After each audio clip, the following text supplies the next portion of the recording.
amis, devinez qui est de retour avec plein de nouveaux sujets après avoir lu plein de nouveaux mangas?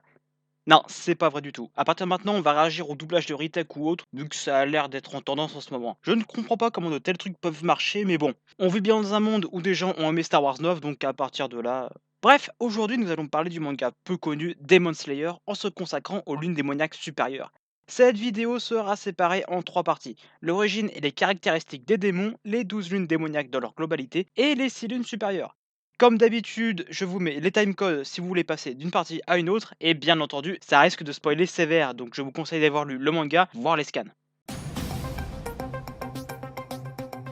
À l'origine, il n'existait qu'un seul et unique démon, Kibutsushi Musan, le démon originel.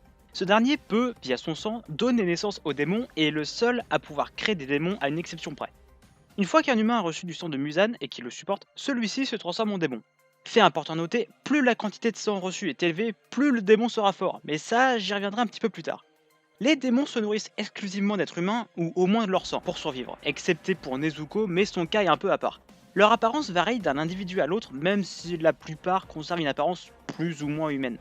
Ces monstres possèdent des capacités physiques supérieures à celles des humains, notamment en termes de force, de vitesse, mais surtout de régénération. Leur régénération est telle que les armes conventionnelles sont sans effet contre eux, même en leur infligeant des blessures mortelles. Ils sont par conséquent immortels et peuvent vivre des centaines, voire des milliers d'années. Néanmoins, les démons possèdent trois faiblesses majeures. La lumière du soleil qui les brûle instantanément, peu importe le démon, c'est d'ailleurs pour ça qu'il s'agit de nuit. La glycine, une fleur qui repousse les démons et agit comme un poison pour eux. Et les lames de pourfendeur de démons, des sabres forgés dans un minerai spécial. Décapiter un démon avec un sabre du soleil semble être le seul moyen pour un humain de le tuer définitivement. Plus un démon mange d'humains, plus il devient fort. Parmi eux, certains développent ce qu'on appelle un pouvoir sanguinaire, un pouvoir spécial unique pour chaque démon.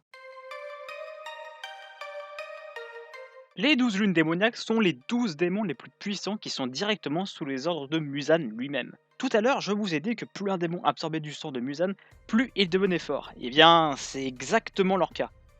Les lunes ont deux objectifs. Tuer des piliers, les membres les plus forts de l'armée de pourfendeurs de démons, et trouver le licorice bleu, une fleur très rare qui serait à l'origine de la transformation de Musan en démon. Oui, rien que ça. Un démon, s'il est suffisamment fort, peut intégrer ce groupe. Comme vous pouvez vous en douter, les 12 lunes démoniaques sont classées par puissance, la numéro 1 étant la plus forte. Il faut cependant différencier deux groupes distincts parmi les 12 lunes. Les lunes supérieures numérotées de 1 à 6 et les lunes inférieures également numérotées de 1 à 6. Leur rang est directement inscrit au niveau de leur pupille, l'une montrant si elle est supérieure ou inférieure et l'autre son numéro parmi les 6. Tiens, dans quel autre manga j'ai pu voir un groupe de méchants hiérarchisés par puissance et dont leur numéro indiquait leur rang? Ouais, je vous laisse le bénéfice du doute. Bref. Voyant que les lunes démoniaques inférieures ne servaient à rien après la défaite de Rui, Musan décida de toutes les éliminer à l'exception d'Enmu, la lune inférieure numéro 1, à qui il a laissé une chance de tuer Tanjiro en lui offrant davantage de sang, ce qui a conduit aux événements du Train de l'Infini et de son incroyable combat final entre Kyojuro et Akaza, best perso. Je m'égare un peu. Si une lune inférieure est jugée trop faible, celle-ci est virée des 12 et Musan blesse l'œil du démon à l'endroit où est indiqué son rang. Ça, c'était surtout pour les lunes inférieures, car dans les faits, ce n'est pas vraiment la même chose chez leurs homologues du dessus. Même si les lunes inférieures sont bien plus fortes que des démons classiques, le niveau des lunes supérieures est clairement plus élevé. Pour preuve, une lune inférieure peut se faire battre sans trop de difficulté par un pilier, alors qu'une lune supérieure peut en affronter plusieurs en même temps et les tuer. Ces démons d'élite ont tous tué plusieurs piliers au fil des années et aucun membre parmi les 6 n'a changé depuis plus de 100 ans, contrairement aux lunes inférieures. Ils méprisent d'ailleurs les rangs inférieurs. Si il y a un problème entre deux lunes supérieures, le membre de rang inférieur doit convoquer la lune au-dessus de lui dans un combat afin de modifier sa position dans la hiérarchie, mais à part pour cela, les combats au sein du groupe ont l'air interdits.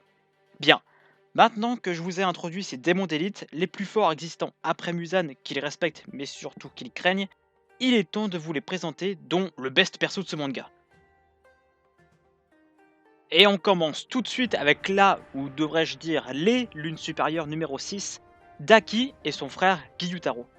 Les deux sont nés dans un district extrêmement pauvre, à tel point que leur mère tenta plusieurs fois de tuer Gyutaro car il fallait le nourrir, n'étant qu'une nuisance pour elle. Après être mort de maladie, Gyutaro fut rejeté par tout le monde à cause de son apparence, contrairement à sa sœur qui naquit quelques temps plus tard. Il commença alors un travail de collecteur de dettes et n'apporta plus d'importance à son apparence.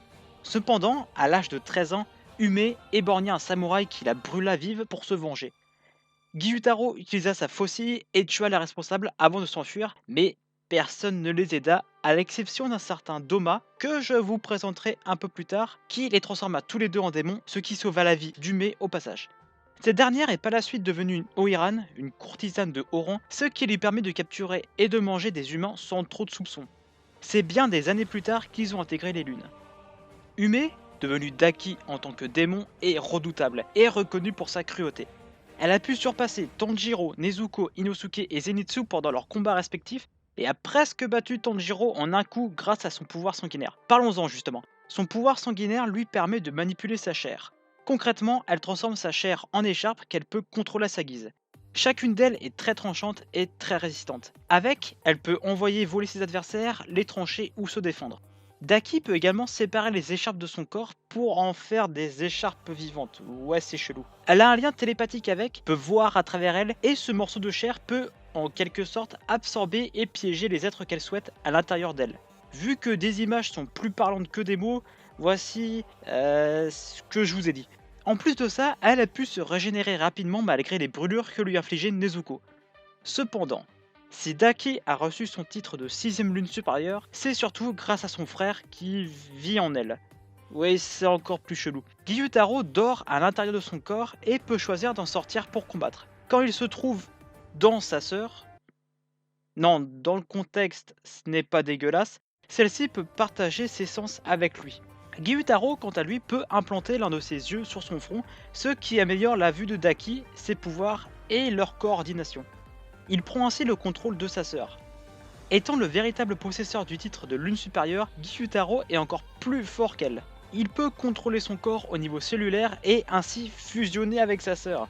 Là tout de suite c'est déjà un peu moins dégueulasse, mais quand même assez chelou, encore une fois. Ses sens sont très aiguisés et il peut sans trop de problèmes se battre tout en contrôlant sa sœur, et ainsi se battre contre des adversaires différents et dans des lieux différents tout en les dominant. Cependant, ce n'est même pas ça le plus terrifiant chez lui. Son pouvoir sanguinaire est le même que sa sœur, à savoir la manipulation de la chair et surtout de son sang. Il utilise cette capacité pour créer 2 fossiles de chair et manipule son sang en le solidifiant pour divers effets. Gyutaro manipule très bien ses fossiles et du poison est créé à partir de son sang, un poison très dangereux car une seule entaille et c'est la fin. Il combine généralement ces 2 compétences lors des combats en plus de sa vitesse incroyable, ce qui lui a permis de dominer Uzui, l'un des piliers, et le blesser mortellement. Tant que Gyutaro dort dans le corps de Daki, cette dernière est immunisée aux décapitations. Même séparés, si l'un des deux est décapité, la tête peut se recoller. Le seul moyen de les battre est de les décapiter tous les deux en même temps, et c'est ce qu'il se passa, même si le timing fut serré. Les deux vont ensuite être remplacés par Kaigaku, qui n'est autre que l'ancien disciple de Jigoro Kuwajima, l'ancien pilier de la foudre, qui s'entraînait notamment avec Zenitsu, mais fut tué par ce dernier.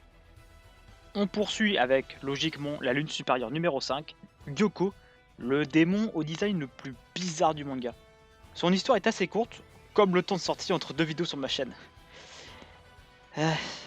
En effet, les parents de Gyoko moururent de noyade quand il était jeune, et développa alors une sorte de fascination pour les corps noyés de ses parents, ce qui poussa les habitants du village de pêche dont il était originaire à l'éviter. Un jour, il tua un enfant venu l'ennuyer et mit son corps dans un bocal. Ses parents poignardèrent Gyoko de rage et le laissèrent pour mort pendant près d'une demi-journée. Muzan arriva alors, et la suite, on la connaît. Gyoko peut faire penser à Deidara de par son dévouement à son art ainsi que son caractère jaloux et arrogant. Son art n'est pas l'explosion ici, mais la création de peaux dont, pour l'anecdote, Muzan revend un très bon prix, ce qui montre son talent. Ses peaux sont également la base de son style de combat. Comme vous pouvez le voir, ce démon n'a pas de jambes et sort de ses peaux comme un génie. Ces pots peuvent se matérialiser n'importe où et la lune peut se déplacer instantanément d'un pot à l'autre, ce qui est assez utile pour esquiver les attaques. Les attaques de Gyoko sont toutes en rapport avec les créatures aquatiques. Il peut invoquer divers démons aquatiques via ses pots, comme des poissons ou même des tentacules, et peut manger à travers eux en les manipulant. Il peut également créer et manipuler de l'eau pour aider ses démons à se déplacer ou emprisonner et noyer ses ennemis, ce qui peut être efficace contre des sabreurs aux techniques liées à la respiration. La lune numéro 5 a aussi la capacité d'absorber les êtres dans ses peaux et de manipuler leurs cellules pour les fusionner par exemple. Un truc assez morbide. Enfin, Gyoko possède la capacité de muer et se transforme alors en un démon bien plus redoutable. Ses écailles deviennent très solides et il peut se déplacer librement à haute vitesse en plus. Chaque coup qu'il donne invoque des poissons via ses poings. Il sera tué par Muichiro Tokito, le pilier de la brume, après un combat difficile pour les deux. On continue avec la lune supérieure numéro 4, qui ne paye pas de mine pour le coup, en Tengu. On ne sait pas grand chose sur lui, hormis le fait qu'il se soit toujours proclamé innocent malgré ses nombreux crimes lorsqu'il était humain, et ce trait de caractère est resté quand il devint un démon. Il est connu pour être lâche, peureux et paranoïaque, ce qui renforce ses autres sentiments. Antengu est un démon un peu spécial, puisque comme les lunes numéro 6, il peut se séparer en plusieurs démons. Ça risque d'être un peu compliqué à expliquer, donc je vais faire mon possible pour que vous compreniez au mieux. Son pouvoir sanguinaire lui permet de personnifier ses émotions sous la forme de démons avec chacun leur propre capacité. Chaque émotion est indiquée sur la langue du démon. Ils sont au nombre de 5. Sekido, la colère, Karaku, le relaxé, Aizetsu, le déprimé, Urogi, le joyeux, et Urami, qui est le démon principal si je puis dire. Tous les clones peuvent créer des armes à partir de leur chair, ce qui leur permet d'utiliser leur pouvoir sanguinaire. Pour parler vite fait de leurs capacités, Sekido peut invoquer la foudre grâce à son bâton, Karaku provoque des rafales de vent grâce à son éventail, Aizetsu peut créer une lance et modifier sa taille, et Urogi prend une forme de harpie et a donc des ailes et des serres et peut générer des cris supersoniques. Urami quant à lui est très résistant et très petit et donc difficile à décapiter. Tuer ses clones ne sert à rien car le seul moyen de vaincre ce démon est de décapiter Urami. Je ne vous ai pas encore parlé de la capacité cachée de Sekido qui lui permet d'absorber Karaku, Aizetsu et Urogi pour former l'incarnation de la haine d'Antengu, Zoakuten. Oui, je sais, ça fait beaucoup de noms à retenir mais promis, c'est le dernier. Zoakuten est le démon le plus fort qui compose Antengu. Son pouvoir sanguinaire lui permet de manipuler le bois qu'il transforme en dragon. Chaque tête de dragon peut utiliser la capacité des autres personnalités comme la foudre. Zoakuten a mis à mal Mitsuri Konroji, un pilier, et d'autres pourfendeurs et avait presque réussi à les tuer si Tanjiro n'avait pas réussi à décapiter Urami à temps. Après sa mort, un autre démon a pris sa place en tant que numéro 4 du nom de Nakime. De base, elle n'était qu'un simple démon qui invoquait les lunes pour des réunions avec Muzan dans son château de l'infini grâce à son pouvoir sanguinaire. Étant contrôlé par Yuichiro, Muzan n'a eu d'autre choix que de la tuer à distance pour l'empêcher d'utiliser le pouvoir du château de l'infini contre lui. Ça y est, on passe au meilleur personnage du manga. Bon ok, j'en rajoute un peu même si je le pense. La lune supérieure numéro 3, Akaza. Pour moi, l'un des points forts de Demon Slayer, c'est le développement des personnages, tout comme My Hero Academia d'ailleurs. Et pas comme DBS où cet aspect-là, comment dire. Mais c'est de la merde! Bref, je me perds encore, mais tout ça pour dire qu'Akaza est l'un des personnages les mieux développés du manga. Akuji, de son vrai nom, a grandi dans les bidonvilles aux côtés de son père malade. En raison de leur pauvreté, Akuji vola de l'argent pour payer le traitement de son père. S'étant fait attraper plusieurs fois, son père a eu vent de ses vols et se suicida en laissant une lettre disant qu'il ne voulait pas de médicaments achetés avec de l'argent volé et demanda à Akuji de vivre une belle vie. Vous pouvez me dire qu'on s'en fout un peu, mais c'est important pour la suite. Au vu de ces tatouages de criminel qu'il a eu après s'être fait attraper, et n'ayant plus aucun lieu où vivre, il se fit bannir et commença alors à se battre contre des adultes jusqu'à affronter un certain Keizo que ce dernier rétama facilement. Keizo était propriétaire d'un dojo d'arts martiaux et laissa Akuji y habiter en échange de s'occuper de sa fille, Koyuki. À cause d'un problème avec un dojo rival qui les empêchait d'avoir des apprentis, Keizo devait travailler toute la journée. Quelques années plus tard, et après quelques altercations avec le dojo rival, Keizo proposa la main de sa fille et la reprise du dojo à Akuji, qu'il accepta. Akuji alla se recueillir sur la tombe de son père pour l'informer de son mariage et sur le fait qu'il allait enfin pouvoir vivre une vie normale. Cependant, de retour au dojo, il retrouva les corps sans vie de Keizo et Koyuki empoisonnés par le dojo rival. Pris de rage, Akuji massacra les 67 membres du dojo rival sans la moindre difficulté. Muzan fut au courant de ce carnage et fut surpris de constater que c'était un humain qui l'avait fait et non un démon. Le roi décida alors de transformer Akuji en démon. Il accepta, n'ayant plus rien à protéger, et devint une lune supérieure du nom d'Akaza. Akaza finit par perdre ses souvenirs d'humain en ne laissant que cette volonté de devenir plus fort. Au cours de ses centaines d'années d'existence, il a tué de nombreux piliers et les a chacun invités à devenir des démons pour pouvoir continuer à les combattre, mais aucun n'accepta. Pour les lunes précédentes, je ne vous ai pas beaucoup parlé de leur capacité physique et de leur régénération, car cela allait de soi, mais à partir d'Akaza, ses attributs sont quand même bien plus poussés. Vu que c'est le seul démon qu'on ait vu se battre en anime, croyez-moi que je vais bourrer les extraits vidéo. Déjà en termes de puissance, il a vaincu Kyojuro Rengoku, le pilier de la flamme, sans grande difficulté, et ensuite en même temps affronté Giyu, un autre pilier, et Tanjiro qui avait plus ou moins le niveau d'un pilier également. Sa capacité de régénération est telle qu'il peut faire repousser ses membres en un instant et, fait incroyable, peut même faire repousser sa tête décapitée, un exploit que seul Muzan avait réussi à accomplir. Sa force physique est immense, assez pour provoquer des ondes de choc, transpercer le corps d'un pilier ou encore détruire une lame à main nue. Sa vitesse est également immense, pouvant facilement rivaliser avec des piliers pourtant réputés pour leur vitesse. Néanmoins, ce qui fait d'Akaza un combattant redoutable, ce sont ses capacités sensorielles et son pouvoir sanguinaire.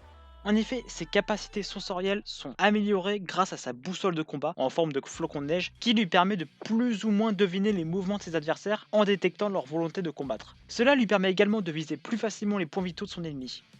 Akaza est un maître du combat au corps à corps et utilise un art martial qu'il maîtrisait déjà en tant qu'humain, le Soryu, qu'il combine avec son pouvoir sanguinaire, déploiement de techniques, meurtre destructif. Ce pouvoir lui permet d'envoyer des ondes de choc à chacune de ses frappes, aussi rapides soient-elles. Il peut les utiliser aussi bien à distance qu'au corps à corps.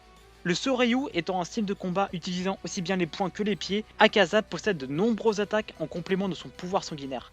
Après un rude combat pour Giyu et Tanjiro, ce dernier arrive à le décapiter, mais le démon arrive à régénérer sa tête pour continuer le combat avant de se laisser mourir en se rappelant de Koyuki. On progresse doucement mais sûrement vers la fin avec Doma, la lune supérieure numéro 2.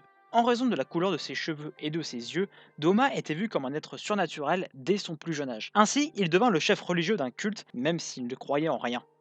Après être devenu un démon suite à sa rencontre avec Muzan quand il avait 20 ans, il profita de son statut pour dévorer ses disciples et des femmes.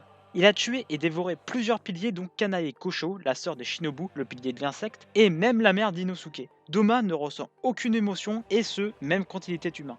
Il feint d'être amical, mais est en réalité un psychopathe froid et calculateur. Pour preuve, il ne dégagea aucune empathie après la mort de ses parents ou de ses compagnons. Dans un sens, c'est assez utile au combat car il peut analyser la situation sans laisser ses émotions interférer en plus d'être très intelligent. Comme vous pouvez vous en douter, la lune numéro 2 ne porte pas ce titre pour rien. Il a tué et dévoré Shinobu sans aucune difficulté et sans la manger directement, un peu comme les hommes du pilier de JoJo's. Bon, d'un autre côté, Shinobu était la plus faible parmi les piliers en termes de force physique et se servait de poison, mais le seul problème c'est que cela ne fonctionne pas sur Doma. En effet, le démon possède des capacités d'adaptation très développées, ce qui lui permet de créer des anticorps à chaque poison de Shinobu. Bien sûr, sa vitesse est très élevée, de même pour ses réflexes et sa force physique, ce qui l'aide pour manier ses éventails qu'il manipule si bien qu'il peut générer des rafales de vent, ce qui lui offre attaque et défense. Son pouvoir sanguinaire est simple et efficace, la cryokinésie, soit la manipulation de la glace et du givre. En complément de ses éventails, il génère de la glace de différentes façons et peut la contrôler. Il la modèle généralement sous la forme de fleurs de lotus et de vignes. Ses attaques peuvent instantanément geler quelqu'un et il peut aussi créer de la poudre glacée démoniaque qui peut paralyser ceux qui l'inhalent. Doma peut également créer un clone miniature de lui qui peut utiliser ses techniques, des statues, des lances, mais surtout une grande statue de... On m'a demandé à Google. Bodhisattva. Bref, cette statue peut générer de la poudre glacée que je vous ai présentée tout à l'heure. Dès lors qu'il a absorbé Shinobu, il avait déjà perdu. Il affronta et domina sans difficulté Inosuke et Kanao, mais se fera gravement empoisonner par Shinobu après l'absorption de son corps qui contenait 70 fois la dose létale pour tuer un démon moyen. Son corps commença à se désintégrer, ce qui permit à Kanao et Inosuke de le décapiter pour de bon. Heureusement que Shinobu avait tout prévu car je ne vous raconte pas le carnage qu'il y aurait eu si Doma n'avait pas été arrêté à temps. Et on finit tout simplement avec la lune supérieure numéro 1, Kokushibo, qui n'est autre que le descendant de Muichiro Tokito, le pilier de la brume. Mishikatsu Tsugikuni, de son nom d'humain, est né il y a plus de 400 ans. Il avait un frère jumeau du nom de Yoriichi qui aurait fini par le tuer selon leur père car Yoriichi avait une étrange marque au niveau du front. Il fut convenu qu'il rejoindrait un temple pour devenir prêtre à l'âge de 10 ans au lieu d'être tué. Yoriichi était considéré comme sourd et ne parla pour la première fois qu'à l'âge de 7 ans à son frère pour lui demander de devenir un samouraï comme lui. Il continua à regarder Mishikatsu s'entraîner jusqu'au jour où un homme décida de lui apprendre les bases. Yoriichi dépassa son frère, arrivant à frapper l'homme 4 fois contre 0 pour Mishikatsu. Il apprit que son frère utilisait une technique de respiration particulière avant de frapper, ce qui motiva Mishikatsu à se dépasser. Vous l'aurez compris, il s'agissait de la base du souffle du soleil, le souffle original dont les pourfendeurs de démons maîtrisent les variants. Yoriichi n'aimant pas la violence, il décida de poursuivre sa voie, mais Mishikatsu trouva qu'il gâchait son talent et avait peur que leur rôle soit inversé si leur père était mis au courant. Yoriichi décida quand même de partir pour le temple après la mort de leur mère. Michikatsu devint ensuite de plus en plus jaloux de son talent. 10 ans plus tard, la future lune fonda une famille qui se fit attaquer par un démon, mais fut sauvée in extremis par Yoruichi. Toujours jaloux, il suivit son frère et devint un chasseur de démons. Il réveilla la marque du tueur de démons, la même que son frère, qui augmente leur puissance mais les tue aux alentours de 25 ans. Il développa aussi le souffle de la lune, un dérivé du souffle du soleil. Incapable de surpasser son frère malgré ses efforts et craignant de mourir à cause de la marque, il devint un démon grâce à Musan. Devenu Kokushibo, il prit la place de lune supérieure numéro 1 et la conserva. Mais son histoire ne s'arrête pas là. 60 ans après, Kokushibo tomba sur son frère et un combat s'engagea. Yoruichi surclassa son frère et fut sur le point de le tuer avant de lui-même mourir de vieillesse. Rempli de colère et d'incompréhension sur la survie de son frère malgré sa marque et surtout sa puissance écrasante qui surpassa même Musan, il trancha en deux le corps de Yoruichi mais versa tout de même une larme pour son frère qui pensa à lui jusque dans ses derniers instants. Il aida ensuite Musan à tuer tous les utilisateurs du souffle du soleil par peur qu'un pourfendeur de démons le maîtrise un jour et puisse tuer Kibutsushi. Kokushibo est clairement un cran au-dessus par rapport aux autres lunes. Il a tué Tokito et Genya sans aucun effort et a combattu les deux plus forts pourfendeurs des démons qui avaient la marque en même temps et les domina tout du long. Kokushibo conserve ses capacités extraordinaires d'épéiste en plus du pouvoir de sa marque et de la possibilité de voir le monde transparent. Le monde transparent est accessible qu'à peu de personnes et leur permet de voir avec précision les muscles, les articulations d'un adversaire et ainsi déterminer ses mouvements avec une grande précision. D'ailleurs, un truc tout con, mais ses 6 yeux renforcent aussi sa vue. Sa vitesse est aussi d'une autre dimension, arrivant à surprendre Tokito et esquiver les attaques de Guillaume et Sanemi, les piliers de la roche et du vent, considérés comme les deux plus forts piliers. Il a aussi pu régénérer sa tête très rapidement. Avec plus de 400 ans d'expérience et d'entraînement, Kokushibo est l'épéiste le plus talentueux encore vivant à cette époque. Comme je l'ai dit tout à l'heure, il maîtrise le souffle de la lune et en a créé jusqu'à 16 mouvements, que je ne vous présenterai pas un par un, soyez sans crainte. Son pouvoir sanguinaire s'élève avec son souffle et lui permet de créer des lames d'air supplémentaires en forme de croissant de lune à chaque attaque au sabre, ce qui rend chacun de ses coups dévastateurs. De plus, si son sabre est brisé, il peut le régénérer et peut même modifier sa forme étant créé à partir de sa chair. Il a fallu les attaques combinées de Guillaume, Sanemi, Genya et Tokito pour venir à bout de ce monstre, et c'est uniquement car il a arrêté de se régénérer au vu de son apparence devenue monstrueuse, et se rappelant de son objectif initial de devenir le samouraï le plus fort. Guillaume en profita pour le décapiter une seconde fois, ce qui s'avéra fatal. Voilà, on arrive à la fin de cette vidéo sur ces démons. J'espère qu'elle vous aura plu, ça n'a pas été évident de la faire vu que l'anime et le manga ne sont pas forcément à jour sur certains détails, mais c'était quand même sympa à faire. Sur ce, on se retrouve, je ne sais pas en fait. À la prochaine pour une prochaine vidéo.